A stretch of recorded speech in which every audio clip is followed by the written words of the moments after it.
কথা বলা যাবে একটু? আমরা একটা গেম খেলতে চাই, ট্রুথ অর ডেয়ার। কালকে তো আপনি অন্য, কালকে তো মাদ্রাসা ড্রেস পরে আসছিলেন, কালকে পর্দা করে আসছেন, আজকে পুরো মডার্ন। নাকি স্কুলের মধ্যে আর মাদ্রাসার মধ্যে কোনো পার্থক্য নাই?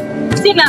এখন মাদ্রাসার মেয়েরাও মডার্ন, স্কুলের মেয়েরাও মডার্ন। জি এখন আপনি কি মডার্ন হইতে চান জি নাকি দিনদার একটা মেয়ে হচ্ছে? আপনার কি কাউকে পছন্দ আছে? জি।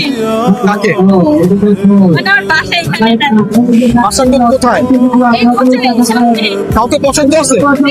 নাম কি? অনেক অনেক। কি করে ছেলে? পড়াশোনা করে। আচ্ছা, আপনার লাইফ পার্টনার, তার মাসিক ইনকাম কত হইলে আপনার হবে? কত টাকা ইনকাম করলে আপনি খুশি? আপনাকে সুখে রাখতে পারবে সে? আমার টাকা লাগবে না, তার এই লাগবে। তো টাকা চাই না, তাকেই চাই। জি। এখনকার মেয়েরা তো 50,000 টাকা, 1 লাখ টাকা ইনকাম না করলে ছেলেদেরকে পছন্দই করে না। যারা পছন্দ হয়, একটু দরকার। আপনার ভালোবাসা দরকার, আপনার টাকা দরকার না। আপনার তো লোভ নাই। একজন honest লোককে পেলাম। দর্শক, এই মুহূর্তে আমরা পেয়ে গেছি একটা honest নারীকে, যে নিজের ভালোবাসার মানুষের জন্য সবকিছু করতে পারে, সমস্ত কিছুকে বিসর্জন দিতে পারে। শুধু ভালোবাসার মানুষটাকে অনেক, তুমি কোথায় চলে আসো আমার, তাই না?